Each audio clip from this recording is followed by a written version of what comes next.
नमस्कार विद्यार्थी मित्रांनो, या व्हिडिओ लेक्चरमध्ये आपण हा प्रॉब्लेम सॉल्व करणार आहे. Resolve into partial fractions x square plus x plus 3 divided by x plus 3 into x square plus 2. आता प्रॉब्लेम सोडवण्याआधी डिनॉमिनेटर पहिल्यांदा ऑब्झर्व करा कोणत्या टाईपचा आहे. इथं एक लिनियर फॅक्टर दिसतोय आणि दुसरा क्वाड्रेटिक फॅक्टर दिसतोय. याचे कोणतेही फॅक्टर्स पुढे पडत नाहीत, त्यामुळे हा क्वाड्रेटिक फॅक्टर आहे तसा राहणार आहे.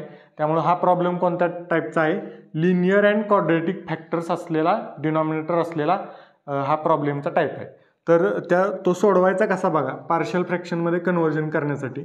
तर x square plus x plus 3 divided by x plus 3 into x square plus 2 is equal to, ते लिहायचं कोणत्या फॉर्ममध्ये. आता लिनियर फॅक्टरसाठी एक कॉन्स्टंट ए डिवायडेड बाय त्याच्या खाली लिनियर फॅक्टर प्लस क्वाड्रेटिकसाठी बी एक्स प्लस सी दोन constant divided by x square plus 2 या टाईपमध्ये लिहितात. आता यातून आपल्याला ए बी आणि सीच्या व्हॅल्यू फाइंड करायच्या आहेत. त्यासाठी एलसीएम घेऊया. इकडची बाजू आहे तशीच x square plus 3 divided by खाली denominator x plus 3 into x square plus 2 is equal to LCM a into इकडचा denominator x square plus 2 plus हे ब्रॅकेटमध्ये टाका b x plus c into इकडचा डिनॉमिनेटर एक्स प्लस 3 आणि सगळ्याला divided by खाली दोन्ही डिनॉमिनेटरचं multiplication x plus 3 into x square plus 2. आता दोन्हीकडे डिनॉमिनेटर सेम आहेत, कॅन्सल होतील. राहिलं काय, न्यूमरेटर फक्त राहील x square plus 3 is equal to इकडं a into x square plus 2 plus b x plus c into x plus 3 आहे तसंच. ओके, हे इक्वेशन आपल्याला मिळालं. आता आपल्याला एची व्हॅल्यू फाइंड करायची आहे. मग हा ब्रॅकेट 0 झाला पाहिजे, हे सगळं 0 झालं पाहिजे. हे कधी 0 होईल, हे 0 पुट केलं तर हे 0 कधी हे 0 पुट करून टाकू. मग put x plus 3 is equal to 0 म्हणजे एक्स इज इक्वल टू काय येईल, प्लस 3 इकडे आले की -3.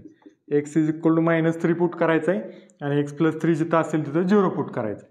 चला टाकूया. मग एक्स स्क्वेअरच्या जागेवर -3, एक्सच्या जागेवर -3, -3चा काय येणार स्क्वेअर, -3चा स्क्वेअर 9. आता एक्स प्लस 3च्या जागेवर 0 पुट करू शकतो डायरेक्ट आपण, प्लस एक्स प्लस 3च्या जागेवर 0 इज इक्वल टू ए आपल्याला फाइंड करायचं आहे. एक्स स्क्वेअर म्हणजे -3चा स्क्वेअर प्लस 9 आणि हे प्लस 2 आणि एक्स प्लस 3 0 पुट करायचे आहे, त्यामुळे हे 0 होईल. 0 इंटू हा ब्रॅकेट 0 होईल, त्यामुळे पुढचं काही लिहित नाही. सो 9 इज इक्वल टू किती येणार, ए इंटू 9 प्लस 2 11 इकडं डिवाइड होईल म्हणजे ए इज इक्वल टू काय येईल 9 डिवायडेड बाय 11. हा झाला पहिला कॉन्स्टंट ए. आता दुसरा क्वाड्रेटिक टाईपचा प्रॉब्लेम असेल तर दुसरं आपण काय पुट करतो, सरळ x is equal to 0 put करतो. So x is equal to 0 put करूया. Put x is equal to 0 या इक्वेशनमध्ये 0चा square 0 plus 3 is equal to एची व्हॅल्यू 9/11 इंटू ब्रॅकेटमध्ये 0चा स्क्वेअर 0 प्लस 2 आणि प्लस बी इंटू 0 0 होणार, प्लस सी आहे तसंच आणि इंटू 0 प्लस 3 राहणार. आता हे सॉल्व करू. 3 इज इक्वल टू 9 इंटू 2 18 होणार divided by 11 plus c into 3c. Okay, 18/11 इकडं मायनस होईल 3 मधून म्हणजे 3c इज इक्वल टू काय येईल 3 - 18/11. आता हे एलसीएम काढूया. 11 इंटू 3 33 होणार. 3c इज इक्वल टू इथंच लिहितो 3c is equal to 11 into 3 33 minus हे 18 आणि डिवायडेड बाय सगळ्याला खाली 11. So 3c is equal to किती येईल 33 - 18, 33 - 10 23, 23 - 8 15 राईट, 15 डिवायडेड बाय हे 11. आता हे 3 इकडे डिवाइड होईल म्हणजे c is equal to 15 divided by 11 into 3. So 15ला 3 भाग जातोय, सो किती राहील वर 5. c is equal to 5 divided by 11 right. c ची व्हॅल्यू निघाली 5 डिवायडेड बाय 11. ओके, आता राहिली बी ची व्हॅल्यू. मग त्यासाठी काही x is equal to 1 put करून टाकू आपण. Put x is equal to 1. फक्त हे 0 होणार नाही याची काळजी घ्यायची. इथं काही 0 होत नाही, त्यामुळे एक्स इज इक्वल टू 1 चालते. आता एक्सच्या जागेवर 1 टाकूया. 1चा स्क्वेअर 1 प्लस इथं एक्सच्या जागेवर 1 प्लस 3 इज इक्वल टू एच्या जागेवर एची व्हॅल्यू 9/11 इंटू ब्रॅकेटमध्ये एक्सच्या जागेवर आहे 1, 1चा स्क्वेअर 1 प्लस 2, 1 प्लस 2 3 प्लस आता बी इंटू 1 म्हणजे बीच राहणार प्लस सीची व्हॅल्यू किती आली 5/11, 5 डिवायडेड बाय 11 आणि इंटू त्याला एक्स प्लस 3, एक्स आहे 1, 1 प्लस 3 4. आता 1 plus 1 2, 2 plus 3 5 is equal to 9 into 3 27 divided by 11 plus हे 4नं आतमध्ये मल्टिप्लाय करूया. 4 इंटू बी 4b होणार आणि प्लस 5 इंटू 4 20 डिवायडेड बाय 11. आता 11 दोन्हीचा डिनॉमिनेटर सेम आहे त्यामुळे ॲडिशन होईल. 27 plus 20 47 p 5 is equal to 47 divided by 11 plus 4b.